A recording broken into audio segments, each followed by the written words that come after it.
Insulated Concrete Forms, ICFs. It's a form for concrete that stays in place but serves other purposes. Imagine you're building a Yeti cooler disguised as a house. And that's when people smile and they get it. Well, very excited for the podcast today. We have Alfonso with us. Welcome, Alfonso. Thank you. Thank you for having me. Excited to have you. So Alfonso Nieves, he is the regional advisor for Fox Blocks, Airlight Plastics. We've known each other for a long time now, Alfonso. We got connected on my very first ICF project that ended up winning, in the ICF Awards in Vegas. That was one of our amazing hillside builds. And, the relationships continued, and really appreciate the friendship as well. Awesome. Same here. It's good to have you. And Alfonso, he's connected. Let me tell you what I really appreciate about you, Alfonso, and I think not all vendors are this way, but I feel that we have a lot of synergy together is, just like any product, there has to be a lot of education, not just for the end user, but also for the builder, for those involved, throughout the process. And something that's unique is I know that you're doing these seminars regularly here, Oklahoma, Vegas, like you're traveling all over the country doing these seminars all day where people can attend and learn more about ICF and, speak about how valuable that continuing education is, to bring people to light about your product and, the benefits of ICF. I believe it's all about education. It doesn't matter if we have the best product in the market, which, by the way, we do, but it doesn't matter if we have a great product if we can't relay the information in a manner where people can learn and understand the advantages of using this type of building system. So I love educating. I love doing classes. I love going all over my region and educating, architects, engineers, guys like you, the people on the job site, stacking block, and so on. It's a big deal for me and for our company to do everything we can to educate the public. When you're hosting these seminars, Alfonso, what is a demographic? Who is typically attending? I mean, what is maybe your key database of, your key demographic, your key clientele that you're trying to get to attend? That's a good question. So the training we do in person is called the Primary Installer Certificate class. And if you go by the title, you're thinking, oh, if I'm going to install these, I'm going to go to this class. But what I found and what we've been attracting to these classes, it's all demographics from the homeowner to the architect to the engineer, the plumbers, the electricians, the AC guys, and everything in between. Everybody in the project that's related to ICF or to this wall assembly are coming to these classes, not necessarily that guy that's going to stack the block itself. So the demographics is all over the place. Do you find, and maybe I'll ask it this way. One of the major pushbacks I've seen throughout my career, and again, this is not to take a hard stance or dig at, our architectural design teams and engineers, right? There's a lot that goes into what they do. There's a lot of training they have going into, the structure, the structural components of the house. And, they have, I don't want to say a pattern, but they have details. They have, it's process and repeat on some of these details. And what I mean by that, when you start bringing in, different construction types, maybe it's advanced framing, right? Maybe it's ICF, just different ways that are outside of the normal 16-inch on center, right? Frame 2x6 exterior walls. It can be challenging, right? To learn through new products in the market. And so we're all creatures of habit. And a lot of our engineers and architects are the same. In fact, there's some very signature architects in town in Phoenix that, I'd worked with, and it was their first ICF home. And keep in mind, these are some architecture firms that have been around a very long time and done some significant projects. And yet here they are with AFT doing their first ICF build. How difficult has it been for you to get them on board, some of the architects and engineers? Because really, I'd imagine for you, of course, me as a builder, it's a great, customer advocate of you, but how is it getting into the design community to help them understand a different way to design and build? So one is education, and we also offer an AIA presentation, a lunch and learn. We can do that over Zoom or in person, where we give continuing education credits for architects. That's a big part of it. The other thing I think is a big part is that sometimes different vendors, not necessarily ICF, want to introduce a product to an architect, and the architect sees the value, understands the system, or understand the advantage of using the system, and decides to, let's say, go that route. And then, as the process of design, questions come up and uh, difficulties come up. And if that vendor is not available, those architects are left high and dry. And that's important to them to have to when they make a change or they want to add something new to this to their system, to have the confidence that those vendors are going to be there when they need them. And a lot of times they're not. And that's why it's hard for us or for any other vendor to introduce a new product because of the fear that of the unknown and being left high and dry with no support.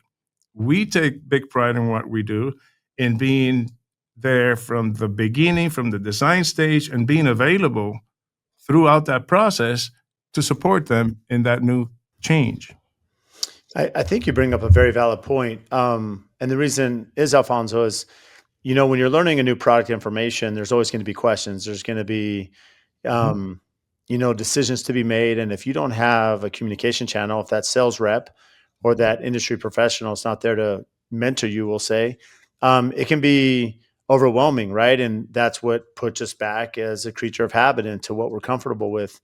How often are you involved personally, working through some of those specifics of maybe wall thickness or structural components or, again, these designs aren't getting any simpler, right? They're very complex. And, how much are you mentoring these architects and involved with them? Every day, that's what we do.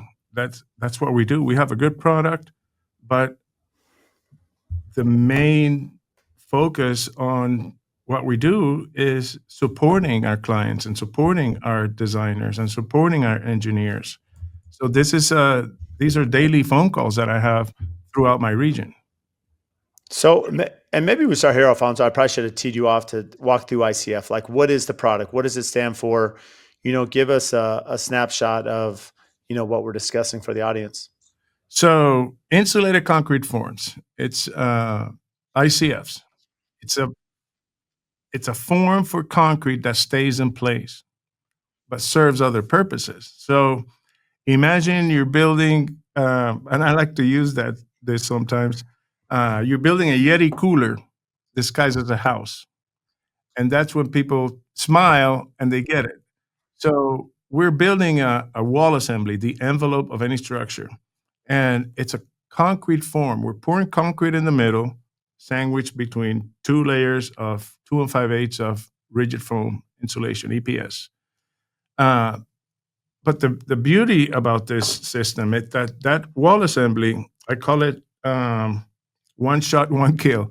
You're doing a lot of things, a lot of steps in one. Once you pour concrete, that wall system is ready for finish because it has embedded studs inside the foam every 8 inches. So you stack your forms like Lego blocks, you pour concrete inside, sandwiched between 2 5/8 of foam on each side. Now the drywall guy can come out. Well, we're going to call the electrician first to cut into the foam and do all the electrical and plumbing. It's ready to finish. Same thing with the outside. There's no house wrap, there's no sheathing, there's no other products we need to add to this wall assembly to make it uh, uh, compliant or yeah, compliant. But when we talk about codes, we're light years ahead of uh, current codes because our wall is 4-hour fire rated. Um, to build a wood wall assembly to these standards, you'd have to build that wall to an R50. So that's insane. The performance you get out of this. There's no wood to rot. There's nowhere to grow mold. No air infiltration through the wall. No thermal bridging. So now you have a high performance wall assembly that's going to give you comfort. It's going to allow you to save about 60% to heat and cool it every month.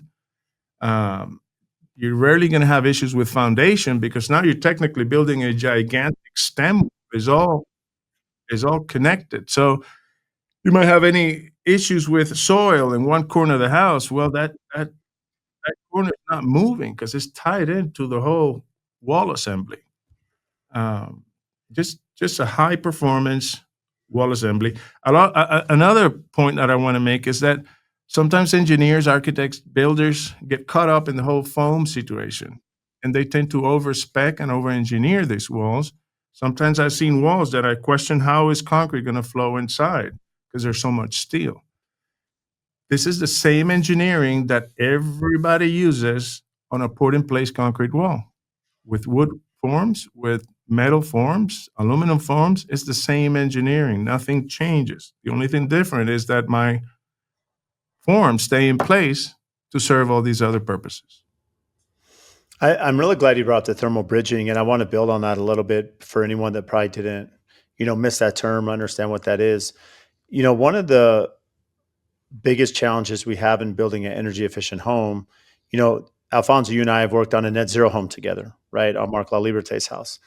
The only way you can achieve that is you have to eliminate thermal bridging. And essentially it's a transfer of heat Mhm. or cold, from exterior to interior of the home. And so as you think about that, like wood, can transfer heat, steel and metal can transfer heat. So if you have structural steel that's outside and even concrete can, right? If you have exposed slab or part of your slab on grade, that the heat, especially in Arizona, which is a good example, it's the middle of the summer, it's 115 degrees, that sun beating on that metal or concrete. Anyone that's touched your car door, you know, Yes. the windows specifically, it's funny, a lot of the windows we install, I mean, those windows can get to like 174 degrees on a dark window right in the middle of the summer. You touch that, that's burning your hand.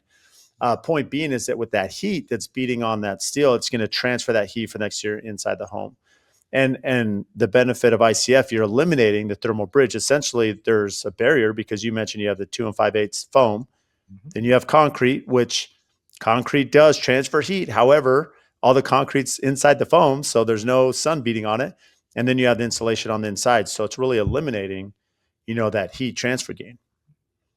Thermal bridging and air infiltration through the wall. Those are two main factors that make our wall assembly uh, more efficient, more highly performance. Yeah, more high performance. And then you mentioned the fire rating. I mean, it's I've spoken about the benefits on my social media channels very often and YouTube about ICF. One key aspect I always forget to mention is the fire rating, the 4-hour fire rating, and how that makes a difference as far as code. I mean, when you're speaking about the pros and cons, do you have what is a typical exterior wall in a normal frame wall? Do you know, Alfonso? The fire rating, Yeah, do you know what the hour fire rating is in a normal 2x6 wall? It can't be much. I think I've seen max at 2 hours Yeah. on a wood assembly. On any assembly, we're just so much far ahead of the code with the And 4 hour. and then with ICF, do you have any, you mentioned that whether you're doing a poured in place concrete, a lot of the engineering's the same. Do you find difficulty in working with engineers and architects just on install of rebar? Because walk through, even though it's not as simple as stacking the blocks and just pouring concrete, there are structural components, of rebar and steel in those walls that have to be tied together and inspected. So our forms are 16 inches high. So they have rebar chairs on the ties that hold the panels together, and that's where you snap your rebar in place on your horizontals. And then you offset those as you go up the wall and drop your vertical in between those. What was the question about Yeah. the? So no, it was really ease of installation. So I mean, for you, Alfonso, just to kind of give someone a description of just listening via audio, think of it like you have a template, right? You mentioned that you have these brackets installed that already have, call it like a little half circle, like a half moon, right? And you're Rebar. just setting the rebar Mhm. on the horizontal right on those, and you're offsetting them as you kind of work your way up through the wall. Yeah. And then that way the vertical rebar can go straight down. You're tying it. It's a There's no pretty good. tying. There's no tying. You Oh, don't they're have to, not tying the verticals? there's no tying. You can tie it at the top to prevent it from Maybe banging that's where I've over seen it. the They tie place. it at the top, but you're saying throughout the field, like the body, No, they're not tying it. no. Once you snap those horizontals in place, the rebar chairs hold them in place. You could do your overlaps on top of that and not having to tie anything. Non-contact or contact lap splice. That means you don't have to tie them. And then because you're offsetting back and forth as you go up, you're creating a kind of a cage in between it, so you can drop the vertical at the end once you build the wall. And then you could tie it at the top to prevent the rebar from banging all over the place as you pour concrete. Yeah, that makes sense. Because now that you say that, I mean, I've seen them tied at the top. It makes sense. So you don't have any movement. Maybe explain, and this is probably where people get hung up, why, in the sense they think it's a lot more overwhelming than it really is, because I do know a lot of clients that have self-installed their ICF for this reason. If you're doing a pool, a swimming pool, that rebar cage is extensive, like very complicated bends in the rebar, very complicated, you're tying all the rebar together. It's a lot of labor as opposed to what you're walking through from an ICF installation. Correct. It's a lot easier. I mean, you grab your 20-foot sticks and you drop them in and you snap them in place. What does it look like from a lift perspective? How vertical can you go? What are the sizes of lifts, you know, before you have to have an inspection? I don't think I understand the So the question. question would be like, I couldn't, on my house, for example, right? We're doing a 2-story home. I Mhm. could not frame that entire, 30-foot exterior wall, right? They want to inspect that in stages or lifts, right? Before you pour. Is there a max height that you can install the ICS before it has to be inspected and then you pour? Uh, that's a good question that I don't know the answer to, Brett. Oh, that's okay. I was just, and that's something I can speak to Gary about. But, the reality is, I know that there is a strategy to, the lifts and how they want to pour the concrete in. You Well, know, to Go ahead. to to to talk about the lift, when we talk about pouring concrete and lift, what we're saying is we can build a wall to the roof line, but we want to pour concrete 4 feet at a time as we go up the wall. So we start at point A and we pour 4 feet and we keep going around the perimeter. When we come back to this same spot, that concrete has lost enough pressure to take the next 4 feet. So that's when we refer about lifts. We're pouring concrete at 4 foot lifts until we get done. As far as the height of the wall, there's I'm sure there's a limit, but that's going to be called out by the engineer based on the project, based on soil conditions, based on wind loads and things like that, and the thickness of the wall. We have what we call prescriptive engineering for residential construction on one and two stories. Anything that doesn't fall within the prescriptive doesn't mean it can't be done. It just means that it's considered commercial and an engineer has to do the calculations. Now, the wall thickness, I think, is really important. Correct me if I'm wrong, that it could vary 6, 8, 10, 12 inches. What's the range of thickness that, people are usually are using ICF? So we have 4, 6, 8, 10, and 12 of pre-assembled forms. We have another product called Compact, which it comes unassembled. We could keep adding ties to create a 36-inch grade beam or however big you want to go. What most people are using above grade is 6-inch concrete. I think 4-inch has a great potential to compete against 2x4 construction or 2x6. But most people are using 4-inch above grade, and when they go below grade, although we have tables and prescriptive that show that you can do 6-inch below grade, most people say I want more concrete because of the backfill or the soil, and they do 8-inch below grade. So 6-inch above grade, 8 inches below grade. Yeah, it makes sense. I mean, typically when you're working with a basement, backfill is always a concern, right? That you don't have any movement in those walls, because that can become a big problem with the weight of the earth there. Um, how do you push back on through these educational seminars on pricing? Right? If someone says, Alfonso, I'd love to use ICF, but my clients would never do it. It's too expensive. What is your answer when people start bringing up price? So, um, I always tell them, you'd be surprised and how small the gap is. If you're comparing to 2x6 well insulated wall assembly, we like to say 7 to 10% more total build. I've seen them go above that, and I've seen them go below that.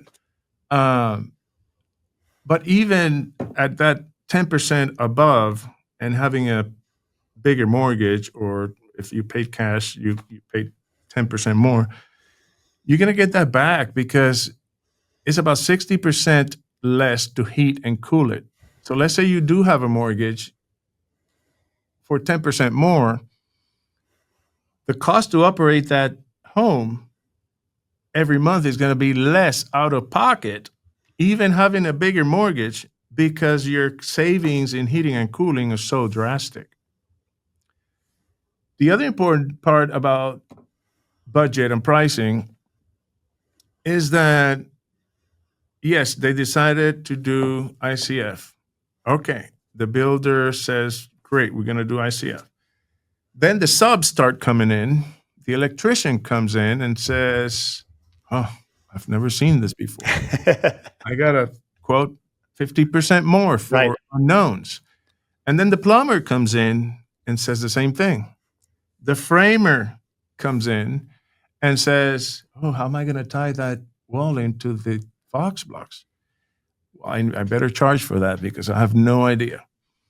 And if you go down the line with trades and they're all overcharging you because of unknowns, yes, it's going to go over budget. And yes, that's why some people say, oh, ICF is double the cost. It's not. You have to understand the system, hire the right uh, subs, make sure you're not getting overbid because of unknowns, and have a good relationship with the manufacturer. Whether it's ICF or any, you should have good relationship with manufacturer. Instead of going to Facebook and asking questions, get with the people who know, like you, like the manufacturer. I'm sure if you have windows that you're using, the service you get from that manufacturer every time you have questions, they're there. So it is a premium. It is an additional cost, but those costs can be reduced and mitigated with the proper planning, the proper education, and the right subs. It's great perspective, because I've looked back through my career, and yes, we've had some projects that are a little bit more, right? And there are a lot of variables. It's, is it a hillside build? Is it a flat lot? What's the square footage of the home? How much ICF do we have? There's, a lot plays into that price delta. What's interesting is I have had projects probably as high as, 16, 17% to go to ICF. However, I have one right now, and some have fallen in that range, as you mentioned, the 7 to 10. I have one right now that we're doing some value engineering that you'll be excited to hear, because I haven't told you about this yet, Alfonso. But this is an incredibly unique modern design home, modern architecture, very similar to something we did with like Marc La Liberté. And when we went through the value engineering from ICF to traditional, we're actually within 1.5%. Just the way that, the way the house is laid out, the way it's designed, there's not a whole lot. And so it's very comparable. And the client, of course, is ecstatic, because we worked with Gary on that, and he had some input, from ICF specialist who we work with. So he's been really involved, just kind of consulting through that design. And that kind of goes back to your point about the value of, bringing in education and design on the front end, because if we can design together, like with budget in mind, it makes it a lot easier when the consultants are involved through that, selection process. It makes a big deal, even when you bring someone like Gary, ICF specialist, because he might say, no, I don't think that's going to work. But if you do it this way, it would save on this, on this, on that. And if you didn't have that support from somebody with experience, when somebody comes in and bids for that ICF or everything else, they might bid higher because they weren't able to give you the feedback that Gary did. Does that make sense? Yeah, no, I want to touch on this because this is, I think, something that really lacks in residential construction. And you do a lot of commercial, and I want to touch on this, Alfonso. So before I started AFT, I worked doing commercial. And, Spencer, who's with me, and my brother, we have a steel company, and, we're involved in the commercial world. What's unique about residential, just as I tee this up, is when we're working through a design, and most often is the case, the architect comes up with the plans, right? They send them to us, we bid them out, and then we'll come back with there's budget overruns with like ideas for value engineering. In commercial, it's much different. In commercial, they'll bring in the trade partners, subcontractors. So let's take structural steel, for example. Mhm. They'll bring us into the meeting before the engineers even start designing. And they'll say, okay, Brad and Greg, what is your pricing on steel right now? What if we did like B-Deck? What's that pricing? They go through all the different options of steel that we can purchase, and they design around two things: cost and availability of the product. And so now the engineers are actually designing with us as we're pricing it with them. And so when it comes time to bid it out, there's no questions. It's already been value engineered through the design. And it's not like, oh, I'm just going to go through the normal design. You bid it out and try to get a cheaper price. Absolutely. And so to your point now, like this project, we have Gary involved and we're going through the design where he's consulting. And now what happens is when you have consultants and the trade partners involved, we went through this on my house. So on my house, we're doing ICF, and the engineer had specified, we have over the garage, how we're going to do the ICF over the multi-slider and over the garage.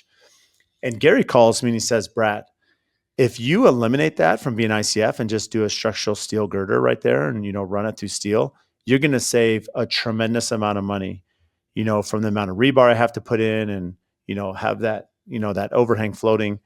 And so we went through the numbers, and yeah, it's a $15,000 save to go through steel. And that's where, before we even went into submittal, this was already decided upon. And that's where I think a lot of us don't involve the consultants or those actually installing soon enough, because they can help really keep the budget on track before we even break ground. Absolutely. Especially for a system that people call new. They're in their mind, they're designing how they've been designing on 2x4, 2x6, whatever. And there might be little things like the one you just said that if you do it a different way, might save you a lot of money. So yes, it's important to get involved these guys early in the design process. It's funny that you mentioned that. As I was coming here, we got an email from Randy Daniels. He's the one that focuses on commercial west of the Mississippi. Mm-hmm. And I met Randy. Yeah. Oh, that's right. Yes. Yeah.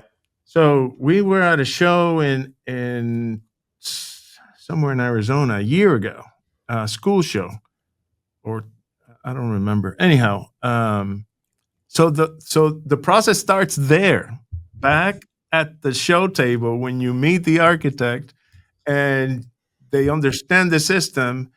And then it's hand in hand on Zoom calls and phone calls and email through the design process till a day like today when we get an email from Randy saying, hey, we're spec on this building.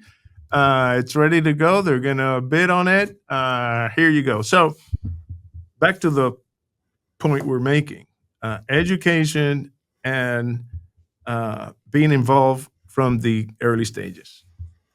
I love that. Walk me through the swimming pool. And here's why I asked. We kind of went through the benefits of doing it on a house, right? Thermal bridging, and you mentioned air tightness, right? From how important that is. Why are people using ICF for swimming pools, and how common is that? It's not as common as I would like to, but we're growing. What I got from pool builders and a large pool supplier is that the industry needed another vessel. They have what's the traditional gunite. They have Yeah, gunite. tricoconite with rebar. Yeah, they have fiberglass or they have metal forms. The metal forms rot. The fiberglass can crack, and it costs a lot to ship. You need all kinds of cranes, and the gunite you need to wait to get on the schedule of the guys to do the gunite. And once they spray the gunite, you have to wait before you can continue to work. So ICF is another vessel that can give the builder control because it's so easy to stack that he might already have trades that could do it for them and then pour the concrete. Now you have a wall assembly that we pour today, and tomorrow or Wednesday, you can start working on your plumbing and you can deliver a pool faster. Now you're delivering for you as a builder, you can deliver that pool faster. Uh, you can deliver an insulated pool. It's a better product. So as far as cost, I think we did the numbers in Tucson, and they're really comparable when it comes to material cost. But where it's really attractive for even the pool builder is that they can deliver a pool faster and it's insulated. Well, and the insulated makes a difference. I mean, to be fair, um, I've never done an ICF pool in Arizona, and I don't know what that would look like. I know one of the issues our clients have is middle of summer, we're putting chillers in the pool, right? And so I think people are surprised around the country when they realize, yeah, we actually have to chill or Cooling. cool our Yeah. water in the winter or in the summer because it's so hot. Yep. However, it does get cold here in the winter, and so the benefit is if you have a chiller, you can keep it chill, and then when you do have to warm it, which, September, October, November, and the early winter, January, February, March, it makes it easier for it to retain the heat and, because it's more insulated, back to the Yeti cooler example you gave. So if you put a cover in it, no matter if it's cold or hot, what the ICF is doing is helping you keep the temperature you want longer with less work. Same thing with the ICF above ground for any structure. People say, oh, that's really good for extreme weather. No, it's not. It's good for any weather because what the ICF is doing is allowing you to keep that thermostat on 68 longer before it kicks in. Does that make sense? Yeah, absolutely. So whether it's Texas, whether people say, what's the better states for ICF? Well, it's anywhere, because all the ICF is doing is keeping that temperature where you want it longer with less work. And something that's unique outside the pools, and I think a lot of people didn't realize you could do swimming pools out of ICF. Walk through commercial. I think what's unique is, and this is really important because this goes back to the budget conversation.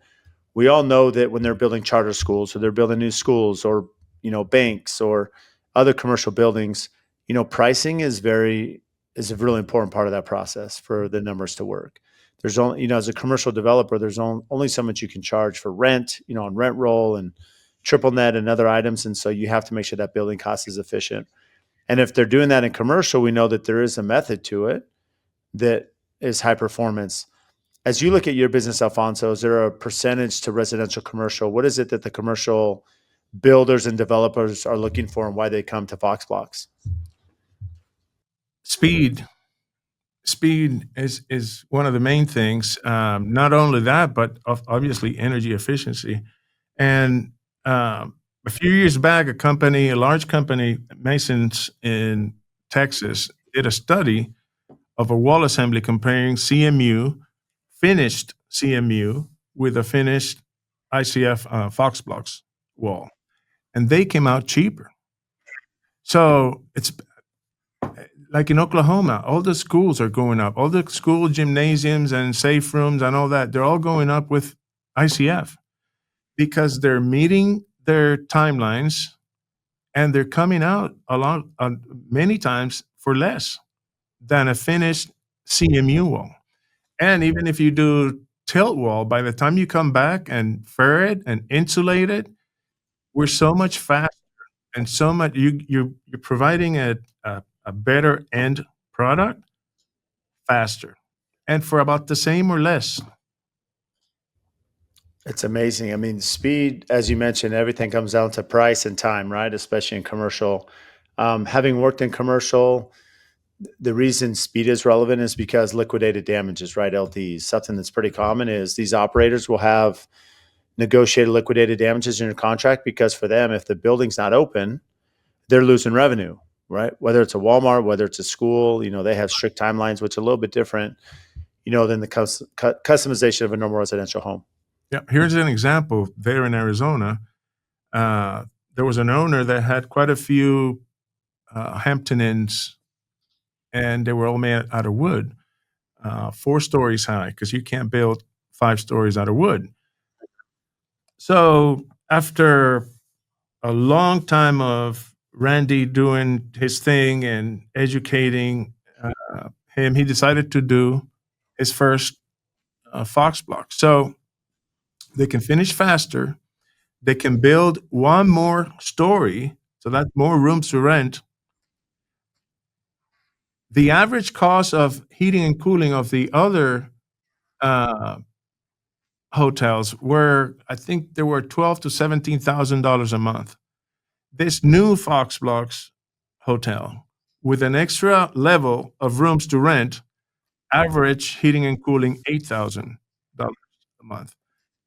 So that's a big deal. That's a big deal. If you do the math at the end of the year, that's a lot of thousands of dollars in savings of heating and cooling. Yeah, I think the heating and cooling is something that's often overlooked. I mean, you mentioned that even if there was a price increase of say 7 to 9% for a residential client, they're going to save in the long run. Multiply that by, a 300 guest room hotel, what the difference would be. Well, we can pay off our house, we can pay off our hotel, but we can never pay off the water and the electric bill. How long have you been working in ICF, Alfonso? 11 years. What made you move to this industry and, work for Airlight Plastics? So, great question. I grew up in Puerto Rico in a concrete house, and my parents still live in it. And I have called my mother while they're going, while the eye of a hurricane is going through her, not through, but you know, her neighbor, like it's going through her house. And I'm just with her on the phone, and they're talking, and I hear the wind, and nobody's panicking, nobody's evacuating, nobody's crawling in a safe room under the ground. They just cracked the windows a little bit, so there's no pressure from the storm to blow the windows. So I believe in concrete and the strength of concrete, and I started doing reserve when I went into the Navy Seabees, and I was going into Jacksonville, Florida every year for my 2 weeks training. And, all I knew in construction was concrete block. And I come to the US and I see all these matchsticks, house. Matchsticks. Yeah. And I used to call home and say, "Hey, they're building houses out of sticks out here. What in the world?" And then I went into, uh, g- you know, getting a rental home. I just couldn't fathom that I was getting in debt and getting a mortgage on a house that could be eaten by insects or disappear with fire. So when I came across ICF, it also solved the one issue I had with the concrete house was that they're hot. In the summer, you can touch the walls on the exterior or get in my bed and touch the ceiling. They're hot. So when I saw this, it's like, this is perfect. And I joined. I put my resume on Monster, and I was found by an ICF company. I worked for them for 4 years, and I kept seeing these guys uh, doing great work out there. And eventually, I had the opportunity to join the team, and it's been the best company I've worked for and the best team I've worked for. Just a group of guys who know a lot about ICF, 25 years plus. If I do the math, it's about 300 plus years of experience of our team. Man, it's just a great group of guys wanting to help each other, wanting to help the community when it comes to learning about ICFs, and then a great leadership team that supports us. It's interesting you bring the example of Puerto Rico, where you're from. I lived in Argentina for a while, and everything's built out of masonry and concrete, right? Mm-hmm. And what's unique about South America, at least most of my experience down there, is even if the clients at the time when they're, the families are building their home, they will have rebar sticking out, right? For the second story. For the second story down the road. So and it's funny, you knew exactly where I was going. It's very common, right, that they're going to do the first floor. Yep. And then the rebar's there and it's prepped so that when they can afford it or get to phase 2 or the family grows or all the above, yep, they go up and they put the second story on. Yep, I still see that all over the place. They do their first floor. Sometimes they want to build a rental or their family crew or something, and the rebar's standing up and ready for the next floor. And it could be 1 year, it could be 10 years, but you see it all throughout. Maybe it won't happen ever. Or it might not happen. But it's ready. But it's ready. But it is interesting because in all my travels, you don't see much stick framing outside the U.S. It's pretty common for us, but you just don't see it in other parts of the world. Mm-hmm. And we have the same weather problems. We have the storms, we have the tornadoes. They seem to be getting worse every year. We have the same heat, the cold. It's so I think wood is just easier and cheaper, and I don't know. Let me ask you this, Alfonso, because you bring up the hurricanes. Is ICF is it hurricane rated? Is it rated for tornadoes? What does that look like? Maybe in Florida or Oklahoma or other parts of the country? It's huge because the wall that we're building inside these foam forms can be engineered to withstand up to 250 mile an hour winds. And then if you pick a bathroom in the house and do the ICF around the bathroom and put a concrete cap, now you have a safe room within the safe home. And a lot of the times when a house fails is because some part of that envelope failed and created enough pressure for the roof to go up. But when you have this type of envelope, there's nothing to fail on that envelope except for a window or something. But if that envelope doesn't fail, it's really not likely that the roof, you might lose your shingles, but it's very likely that the roof won't go away. I think that's interesting because most of us is, when we think about Kansas and Oklahoma, right, there's basements. So in a, heavy tornado, they're going to be downstairs. But you mentioned even if you don't have a basement, you could fully enclose a safe room, they're surface grade.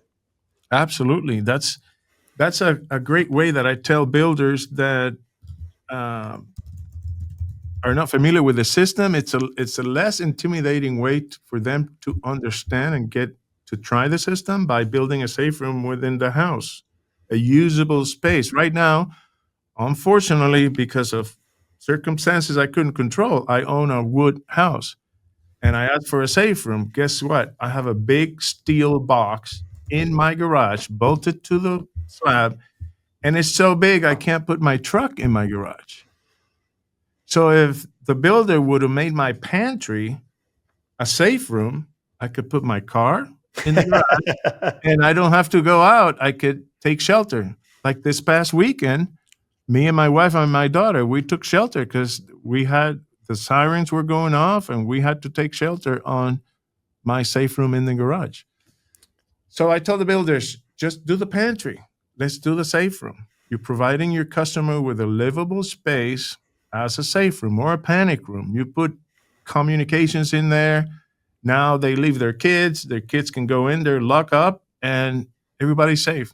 And they get to understand the system at a less intimidating way. I love that because, Alfonso, if you could build your garage at ICF, we don't want you to lose your Lamborghini and McLaren, and Yep. Safety first, right? Well, you mentioned 250 miles an hour. Again, I live in Phoenix. We have microbursts. We don't have anything similar. And if I'm not mistaken, I would imagine most hurricanes were 125 to maybe 150 miles an hour in a bad. Right. I think they can get more than that, but maybe 200 is probably the worst, I'm guessing. But But 250, I mean, you're plenty clear of as far as anything on record of what, would damage that structure. Correct. It's amazing. So what keeps you up at night? Stress wise? Stress wise, man, I don't have no stress. I'm You are living the good life. I'm happy. I love what I do. I love helping people. I love traveling around. Uh, I was doing a lot of TikTok and videos, uh, and I've been meaning to make this one, do one, but this is a great opportunity. I love my job. We have a great product. But what's really special is the relationships I've built in 11 years, and the friendships and the projects I've been able to assist. We're all in the people business. We have a great product, but the great product doesn't do any good if we don't provide a good service, and if we don't support our people, and if we don't have good relationships. And that's where we at. And I sleep very good. I sleep very good. I'm living a happy life. That's good. What do you do for fun? I sail. Oh, I run. wow. Yeah. Uh, it's interesting because I grew up in Puerto Rico. I was a surfer and jet skis. And whenever I got an invitation to go on a sailboat, I said, no, man, that's too much work. I want to have a steering wheel and a throttle. Then I came to Oklahoma, and a buddy of mine asked me, hey, you want to crew on my boat? I'm racing on Wednesday. And I went and I fell in love with it. And I bought a catamaran. Then the water got too cold for that. So I sold it and I bought a 22 sailboat. And then I sold that 25. I have 27. And we do races during the week. We have regattas. Hmm. I fell in love with sailing and running. I run. Do a lot of. I've done quite a few marathons, Good for you. and that's it. Since I married, I fell off the wagon and haven't been running a lot. But I'm reading David Goggins' book. Uh-oh. So time to get going. And he's got me going now. You're going to have a six-pack in no time. Well, I ran this morning 3 miles. It's good. And it's good. It's good. Yep. In a former life, I was a runner in high school, and, Mhm. that was probably the extent of competitive running, but I did, on my own to push Mhm. myself. I, did a few half marathons and stuff. And it's a commitment. Running is a commitment for sure. Mhm. Absolutely. Excellent. It takes discipline to get out of the bed when you're all cuddled up at 5:30 in the morning to go and run 3 or 4 miles. So, yep. But you sure feel good when you're done. There's Yes, definitely those absolutely. endorphins for sure. Absolutely. Well, Alfonso, you've been incredible. I really appreciate the friendship. And for those listening, and again, just to be open, I mean, we have numerous ICF projects we have for the last, 7 years with you. Where can our listeners find you and reach out to you? Alfonso at foxblocks.com. That's ALFONSO at foxblocks.com. Or you can call me at my cell at 405-537-3451. Well, Alfonso, appreciate you coming on. Thank you. Absolutely. Thank you, Brad. If you get value from the show, please support us by giving a 5-star rating and review on whatever platform you listen to. And I also have a favor to ask. We've had some incredible guests that come on and share their wisdom, their knowledge about their business. So if you have friends or family members that could benefit from those episodes, please share it with them, as well as any other business owners that you're networking with that could get value from the podcast or certain episodes. Please share those as well. Again, subscribe, make sure you're following. Any questions that you have, topics. We've had listeners reach out about certain guests that we should have on the show. Again, brad.l@aftconstruction.com. Email me for topics to address, guests that we should have on, and even if you think you'd be a great guest for the show. So again, thank you for all your support, and we'll see you next time.